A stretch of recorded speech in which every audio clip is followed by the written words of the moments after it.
Hello बच्चों, आज हम लोग क्लास 10 का लेसन 1 केमिस्ट्री में chemical reaction and equation start करने जा रहे हैं। ठीक है, जिसका कि नाम है रासायनिक प्रतिक्रिया और समीकरण। ठीक, उससे पहले कुछ वर्ड मीनिंग है, 20 वर्ड मीनिंग है। आप लोग इस वीडियो को पॉज करके इस वर्ड मीनिंग को राइट कर लें। ठीक,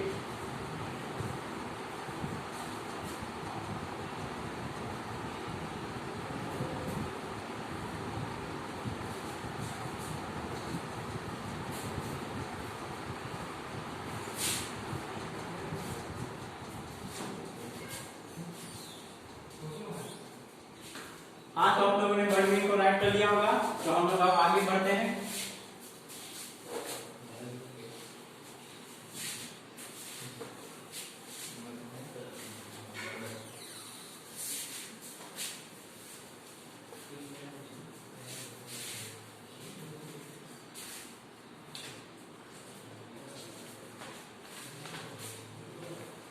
तो हम लोग का जो टॉपिक है केमिकल रिएक्शन एंड इक्वेशन, तो इसमें आज हम लोग जानेंगे कि केमिकल कैसे रिएक्शन करते हैं एक दूसरे से और उनका क्या समीकरण होता है। जैसे में कि कार्बन डाइऑक्साइड, जैसे में C+O2, बहुत सारा जैसे रिएक्शन है, जैसे में वाटर का होता है H2O, हाइड्रोजन और ऑक्सीजन मिल करके पानी बनाता है। उसी तरह से आज हम लोग इस चैप्टर में पढ़ने जाएंगे कि कैसे जो है दूसरा केमिकल सब आपस में रिएक्शन करके एक नया कंपाउंड को बनाता है, एक नया प्रोडक्ट को बनाता है। ठीक है, तो सबसे पहले हम लोग का टॉपिक स्टार्ट होता है केमिकल रिएक्शन से, यानी कि रासायनिक प्रतिक्रिया। पहला हम लोग का केमिकल रिएक्शन यानी रासायनिक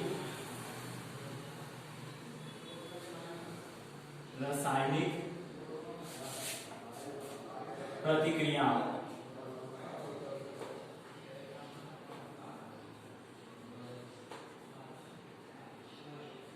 ठीक है, तो सबसे पहले हम लोग इसका डेफिनेशन लिखते हैं। Whenever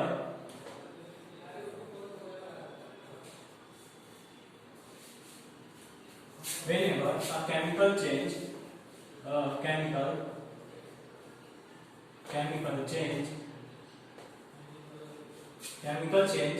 occur,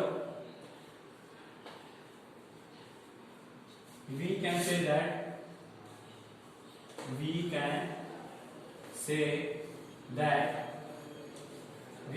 that a chemical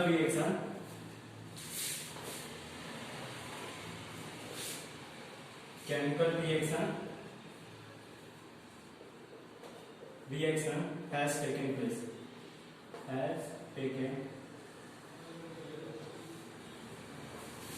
ठीक है, तो यहाँ पे केमिकल रिएक्शन का डेफिनेशन बताया गया है कि केमिकल चेंज ऑक्यूअर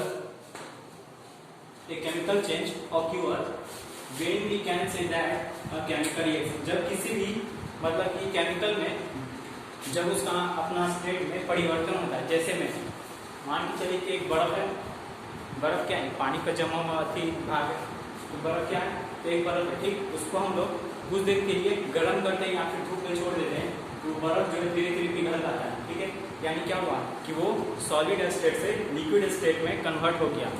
ठीक, तो केमिकल रिएक्शन का मतलब क्या कि रासायनिक प्रतिक्रिया, यानी कि जब दो कोई अलग अलग एलिमेंट या कंपाउंड मिल करके जब कोई तीसरा नया प्रोडक्ट बनाता है, जैसे में कि हाइड्रोजन और ऑक्सीजन के जुड़ने से वाटर मिलता है, कार्बन प्लस ऑक्सीजन के मिलने से कार्बन डाइऑक्साइड, जैसे 4 हाइड्रोजन और 1 कार्बन यानी 4 हाइड्रोजन 1 कार्बन की वजह से एक मीथेन गैस बनता है। उसी तरह से जब दो को अलग एलिमेंट मिल करके कोई नया प्रोडक्ट बनाता है तो उसको हम बोलते हैं केमिकल रिएक्शन। ठीक, अब हम लोग आते हैं केमिकल इक्वेशन यानी रासायनिक समीकरण, जिसको हम लोग बोलते हैं रासायनिक समीकरण। केमिकल इक्वेशन जिसको हम लोग बोलते हैं रासायनिक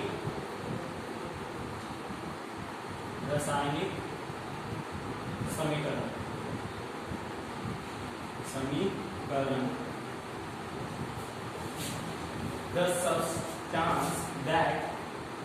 The substance substance that undergoes chemical change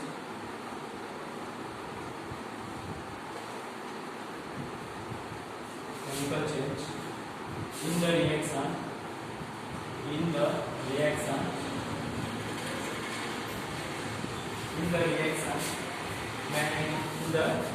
ठीक है।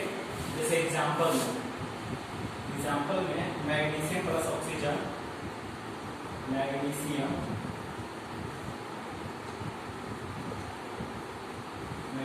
प्लस ऑक्सीजन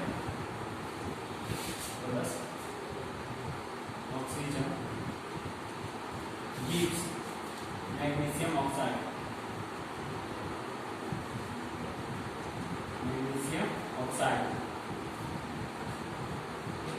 ये हो गया रिएक्टेंट्स,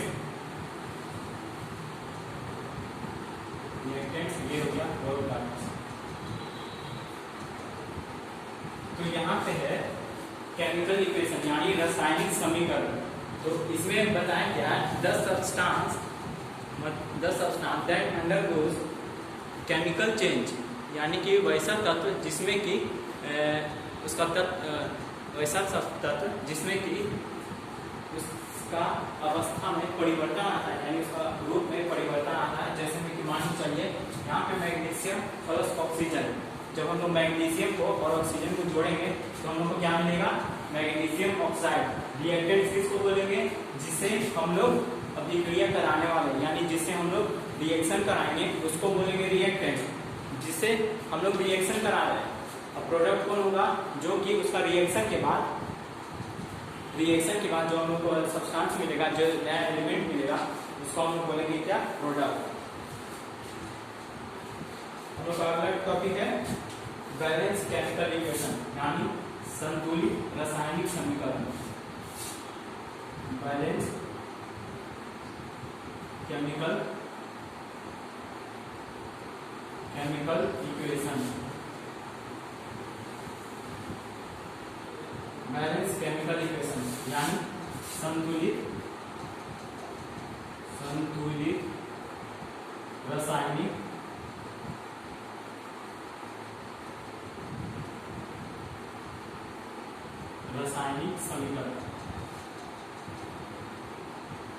समीकरण।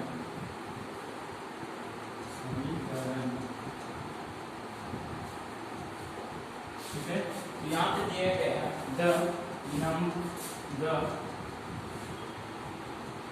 the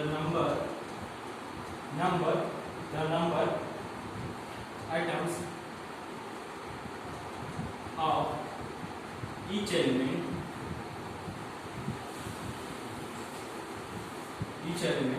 remain the same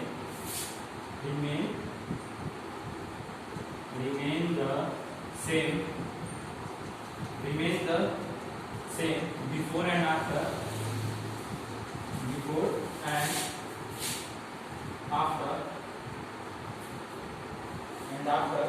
a chemical reaction, ठीक है। यहाँ पे जैसे मैं एग्जाम्पल में लिया गया है Zn plus H2SO4 gives ZnSO4 plus H2। ठीक है। यहाँ पे बैलेंस केमिकल इक्वेशन यानी संतुलित रासायनिक समीकरण, ठीक है। इसमें बताया गया है the number of atoms of each element remain the same before and after chemical reaction, यानी कि कहने का मतलब जब हम लोग अभिक्रिया के दौरान जब लोग किसी से रिएक्शन करवाते हैं तो उसमें जितना एलिमेंट का मात्रा रहता है उतना ही मात्रा जो उसका प्रोडक्ट निकलता है वो उसमें रहता है। कहने का मतलब ये कि अगर इधर मान के चलिए 2 ऑक्सीजन है तो इधर जो प्रोडक्ट निकलेगा उसमें भी 2 ही ऑक्सीजन होगा। अगर इधर 2 हाइड्रोजन है तो इधर 2 ही हाइड्रोजन रहेगा, ना कि ऐसा रहेगा इधर 3 हाइड्रोजन है तो इधर 1 हाइड्रोजन रहेगा, तो बैलेंस इक्वेशन नहीं कहलाएगा। लेकिन बैलेंस इक्वेशन में क्या आता है कि दोनों तरफ बराबर एलिमेंट रहेगा। जैसे में यहाँ पे Zn1 है, यहाँ भी Zn1 है, सल्फर कितना 1 है, सल्फर 1 है, ऑक्सीजन कितना 4 है, ऑक्सीजन 4 हो गया। हाइड्रोजन कितना था 2 तो हाइड्रोजन 2, यानी ये दोनों तरफ बैलेंस है। अगर यहाँ 2 की जगह 3 रहता ये अनबैलेंस होता, इसको हम लोग अनबैलेंस कर, लेकिन ये बैलेंस है, इस टाइप बोलते हैं बैलेंस केमिकल इक्वेशन। ठीक है, इसको हम लोग बोलते हैं यानी संतुलित रासायनिक समीकरण।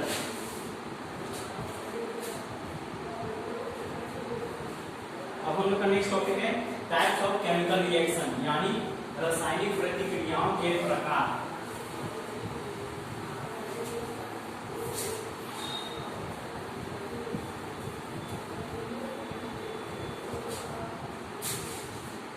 टाइप्स ऑफ केमिकल रिएक्शंस, 4 में है उनका टाइप्स ऑफ केमिकल रिएक्शंस, यानी रासायनिक प्रतिक्रियाओं के प्रकार।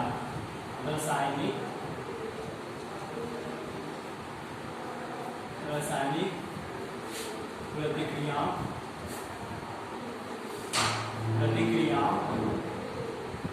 के प्रकार।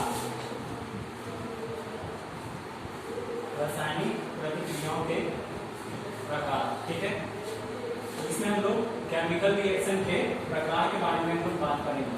तो पहला में होगा कॉम्बिनेशन रिएक्शन या फिर कॉम्बिनेशन रिएक्शन, जो बोलिए कॉम्बिनेशन बोलते, कोई कॉम्बिनेशन बोलेगा, कॉम्बिनेशन रिएक्शन,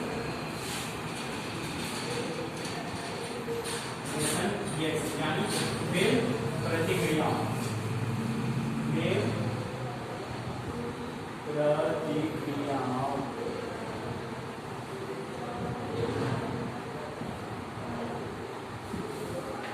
तो इसमें बताया गया calcium oxide and water, calcium oxide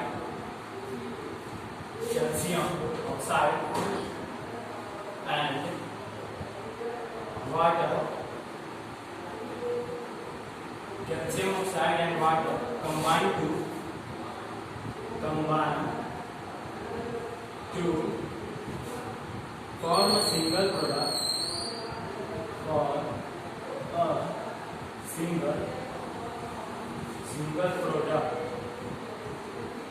single product calcium hydroxide,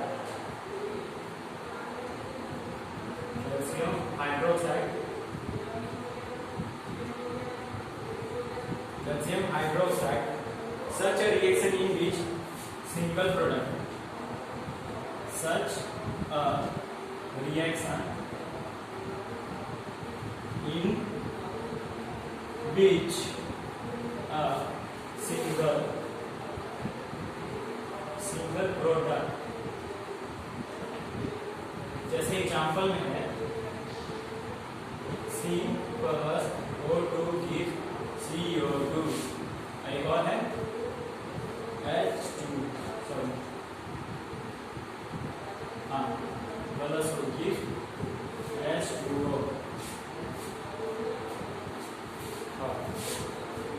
तो इसमें कॉम्बिनेशन रिएक्शन है, करने का मतलब ये कॉम्बिनेशन रिएक्शन में क्या होता है, जब दो को रिएक्टेंट्स किसको बोला जाता है, जिसे पिछला पॉइंट में बताए थे, जब दो को रिएक्टेंट्स मिल करके एक सिंगल प्रोडक्ट को बनाता हो, एक सिंगल प्रोडक्ट को, जैसे यहाँ पे दो को रिएक्टेंट्स मिलकर एक सिंगल प्रोडक्ट बनाना, जिसको हम बोलते हैं कॉम्बिनेशन रिएक्शन, यानी कि रासायनिक प्रतिक्रियाओं के प्रकार।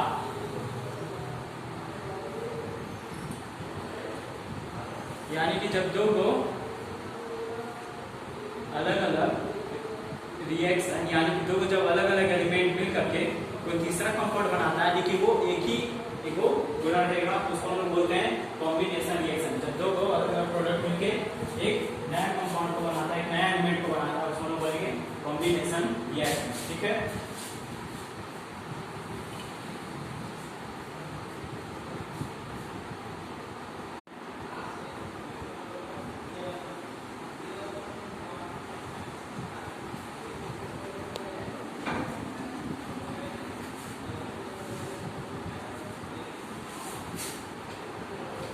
तो आगे हम लोग का नेक्स्ट टॉपिक है डिकम्पोजिशन रिएक्शन।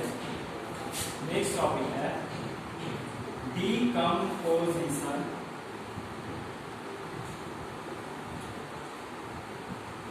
डीकंपोजिशन रिएक्शन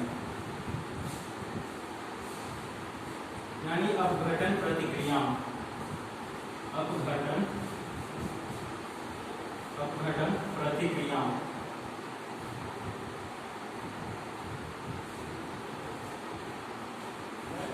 अपघटन प्रतिक्रिया a single reaction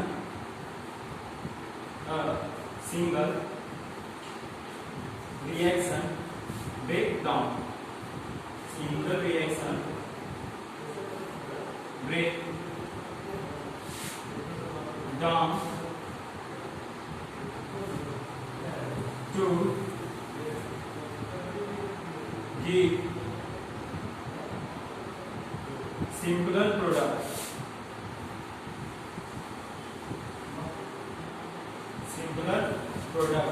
This is a decomposition reaction. This is a decomposition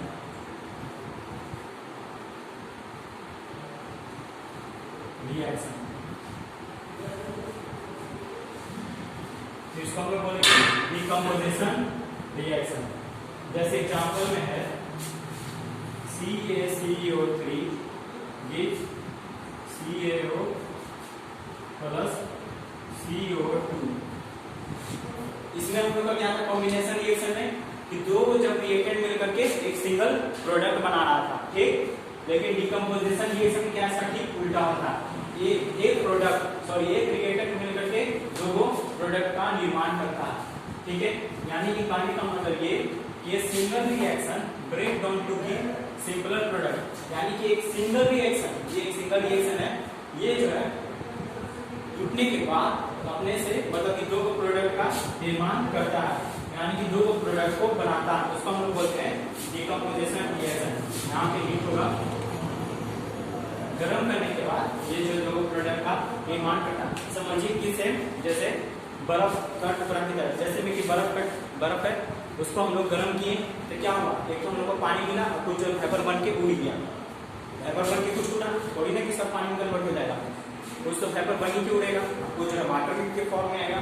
तो कॉम्बिनेशन डिकम्पोजिशन में भी यही होता है कि एक सिंगल रिएक्शन दो प्रोडक्ट का निर्माण करता है, उसको हम लोग बोलते हैं डिकम्पोजिशन रिएक्शन। तो हम लोग का नेक्स्ट टॉपिक है डिस्प्लेसमेंट रिएक्शन यानी विस्थापन प्रतिक्रिया।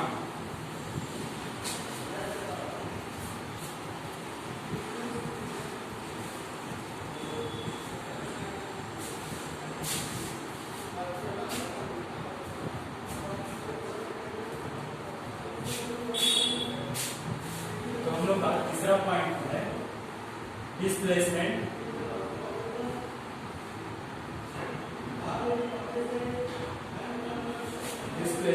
रिएक्शन। डिस्प्लेसमेंट रिएक्शन यानी विस्थापन प्रतिक्रिया। विस्थापन प्रतिक्रिया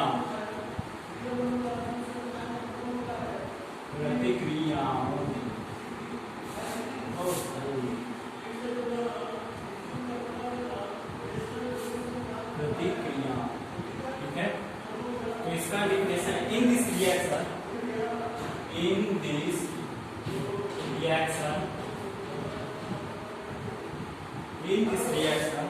iron has displaced or removed iron has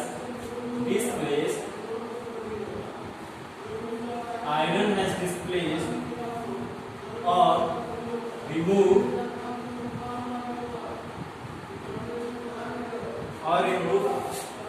another element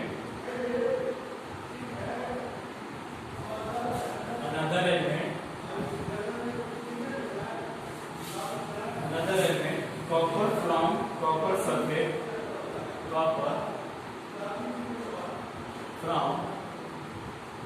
copper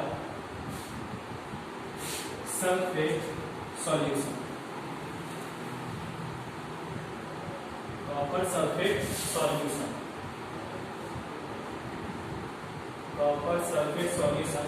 This reaction is known as is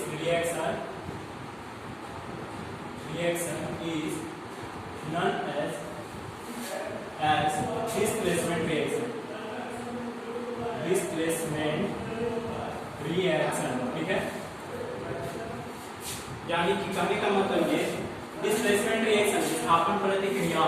In this reaction, iron has displaced or removed another element from copper. जैसे में मान के चलिए ये क्या है, ये कंटेनर लीजिए आप ग्लास लीजिए, इसमें इतना पानी भरा हो, ठीक, यहाँ इतना में वाटर है, ठीक है। यहाँ पे हम लोग एक कांटी लेते हैं, कांटी के ऊपर में टोकरी में लगाते हैं ना, जो कांटी हम लिए उस कांटी को हम लोग डुबा के रखते हैं इस पानी में, ठीक है। ये कांटी हम लोग पानी में डुबा के रखते हैं, ठीक।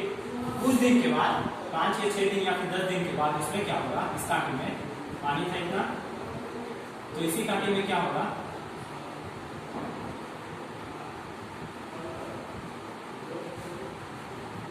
कांटे में क्या होगा कि जंग लग जाएगा। आप तो देखते होंगे कि जब बरसात आता है तो कोई भी लोहा चीज में जंग लगता है।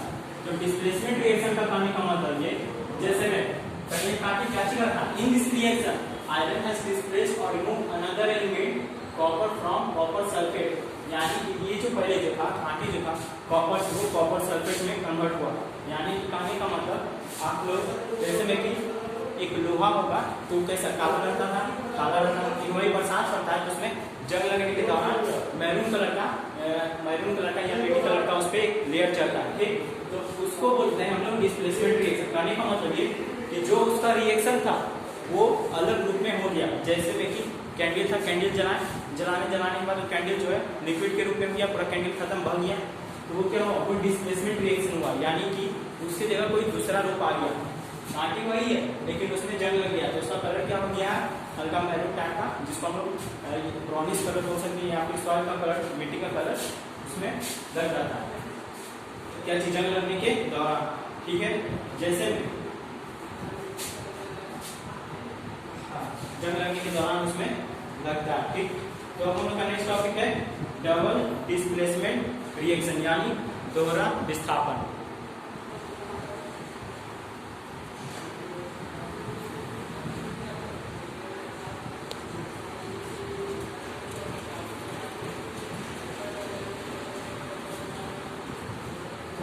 उसके बाद नेक्स्ट टॉपिक है डबल डिस्प्लेसमेंट रिएक्शन, ठीक।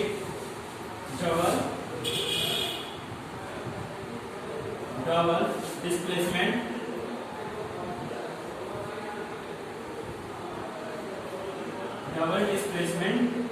रिएक्शन यानी दोहरा विस्थापन प्रतिक्रिया। दोहरा विस्थापन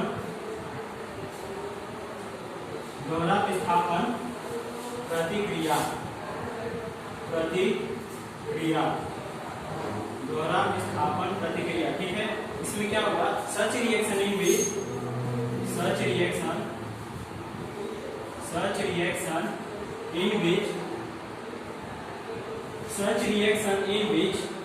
there is an exchange of ions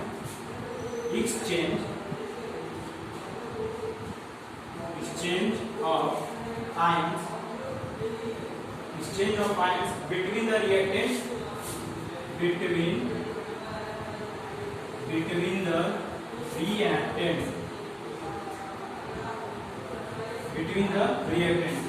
is called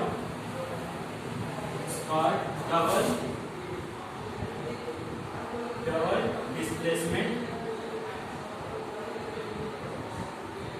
displacement reaction। तो इसको हम लोग बोलते हैं डबल डिस्प्लेसमेंट रिएक्शन, ठीक है।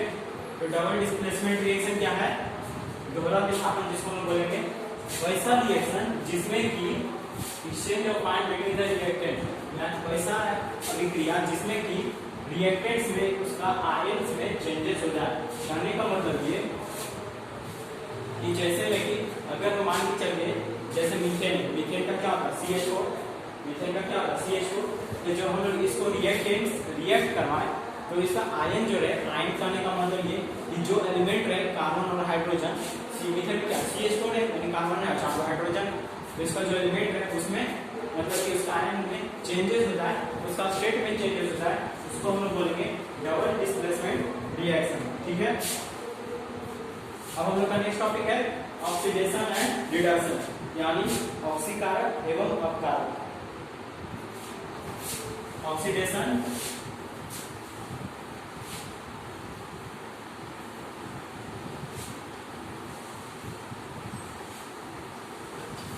तो हम लोग का टॉपिक है ऑक्सीडेशन एंड रिडक्शन।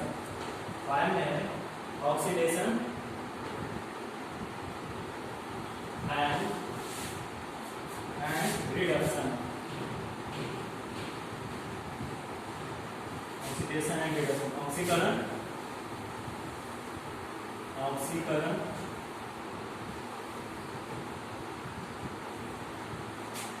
एवं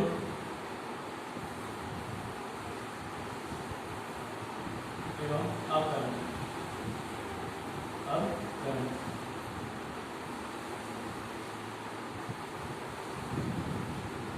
ठीक है, तो हम लोग पहले आते हैं oxidation.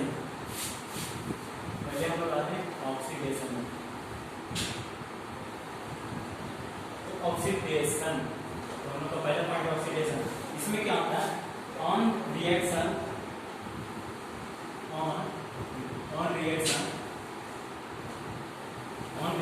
get oxidized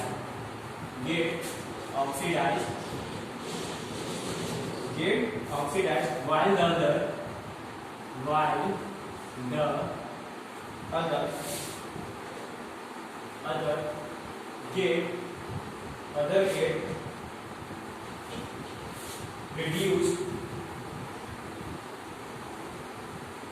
other get reduced during reaction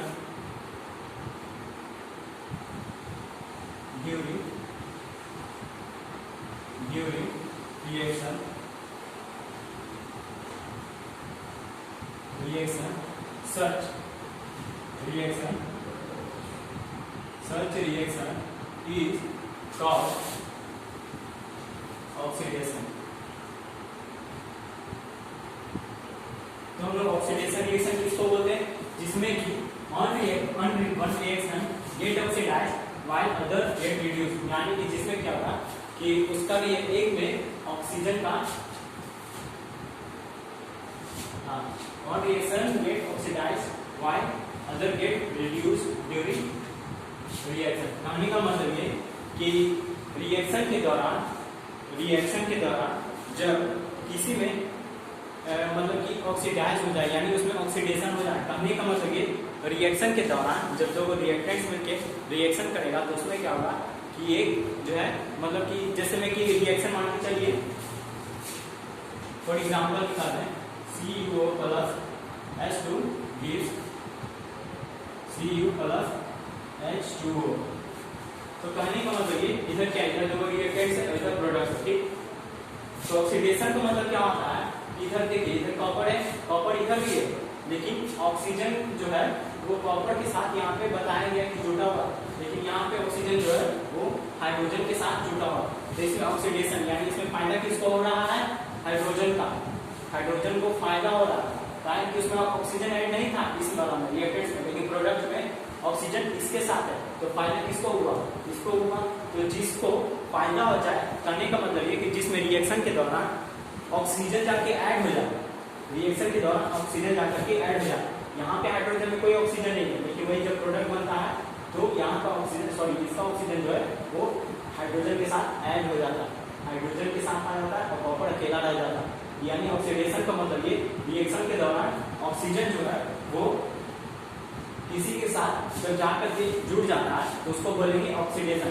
यहाँ पे ऑक्सीडेशन कौन है, ये हो गया ऑक्सीडेशन, यानी इसको फायदा हो गया, इसको फायदा हो गया क्या, इसके पास ऑक्सीजन था नहीं, इसके पास था 2 रुपया, इसके पास था 2 रुपया, लेकिन वही जब ये आगे जब इसका रिएक्शन हुआ तो इसके पास आगे कितना 3 रुपया, 3 रुपया इसके पास आ गया, लेकिन इसके पास कितना था, इसके पास कितना एक कॉपर हो गया, एक ऑक्सीजन जिसके पास 2 रुपया, वही जब इसका रिएक्शन कराए इसके पास वहां 1 रुपया बच गया, यानी कि इसको घाटा हो गया, इसको फायदा हो गया।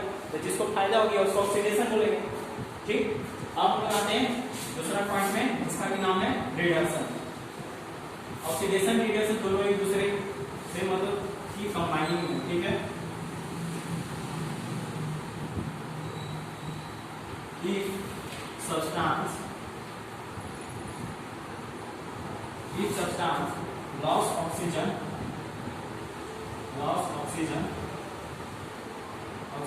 during reaction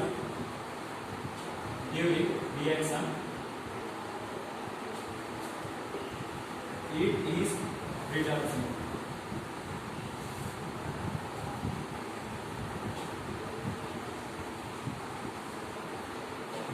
तो करने का मतलब ये रिडक्शन में क्या होता है, जब रिएक्शन के दौरान उसमें से ऑक्सीजन हट जाए, यानी कि उसको समझिए कि घाटा हो जाए, तो उसको हम बोलेंगे क्या, रिडक्शन।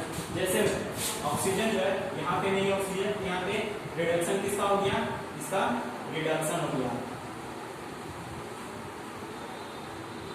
यानी कि जिसमें ऑक्सीजन जाकर के जुट जाए उसको ऑक्सीडेशन बोलेंगे, और जिसमें से ऑक्सीजन हट जाए उसको रिडक्शन बोलेंगे, यानी बेचारा को घाटा हो गया, इसको फायदा हो गया। ठीक, अब हम लोग का नेक्स्ट टॉपिक है कोरिजन, यानी कि जंग। पॉइंट नंबर 6 में कोरिजन, जिसको हम लोग बोलते हैं जंग। लड़ाई वाले जंग नहीं, जो बारिश में जो पानी पड़ता है वो जो जंग है उसको बोलते हैं। When a metal is attacked by substance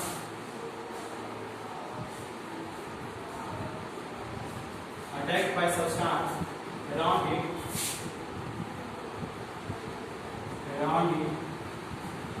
such as moisture यानी नमी, मॉइस्चर है, एसिड्स है यानी कि अम्ल इत्यादि। ठीक है, इट इज सेड टू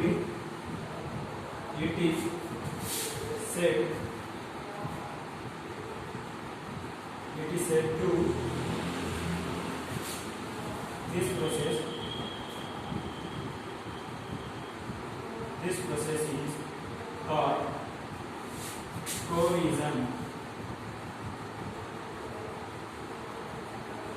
इसको हम क्या बोलेंगे, जंग लगना, यानी कोरिजन। कोरिजन किसको बोला जाता है कि जिसमें when a metal is attacked by substance around it such as moisture, यानी कहने का मतलब ये जैसे कि कोई मेटल यानी लोहा जिसको बोलते हैं, धातु हुआ, कोई मेटल है उसमें हम लोग मॉइस्चर यानी कि जहाँ पे पानी है या फिर नमी जगह, तो वहाँ पे कहने का मतलब पानी जो है कम मात्रा में। ऐसा ये भी हो सकता है कि एकदम पूरा सूखा हो रहा है, ऐसा नहीं होता। मॉइस्चर का मतलब पानी वहाँ पे भी रहता है लेकिन कम मात्रा में रहता है, बहुत कम मात्रा में। तो वहाँ पे समझिए कि पानी है, वहाँ पे भी पानी है, लेकिन यहाँ पे बताएंगे मॉइस्चर यानी नमी। ठीक है, इसी को मान के चलते मॉइस्चर, जब किसी मेटल पे मॉइस्चर और एसिड का अटैक करवाते हैं, यानी कि उस पर पानी डालते हैं या फिर उसको मॉइस्चर जगह पे रखते हैं या फिर उसको एसिड में डुबा के रखते हैं, तो जिसके कारण क्या होता है, उस मेटल में जंग लग जाता है। जैसे कि हम थोड़ा देर पहले बताए थे कि जब बारिश पड़ता है तो क्या होता है, लोहा में जंग लगता है, उसके बचने के लिए उस पर लाल कलर का पेंट करवाया जाता है। ठीक, तो वो जो जंग लगता है तो बारिश के कारण, बारिश का पानी के कारण, भींगा हुआ रहने के कारण या फिर नम जगह पे रखने, कोई भी मेटल नम जगह पे रखा हुआ, इसके कारण क्या होता है कि उस मेटल पे जंग लग जाता है, जिसको कि हम लोग बोलते हैं कोरिजन। ठीक है, इसको हम लोग बोलते हैं कोरिजन यानी जंग लगना, जिसको बोलते हैं। ठीक, तो इसी के साथ आप लोग का ये चैप्टर पहला समाप्त होता है। ठीक है, बुक में जितना भी क्वेश्चन दिया हुआ होगा उसको बनाइएगा और बुक को अच्छी तरह से पहले एक बार रीडिंग डाल दीजिएगा।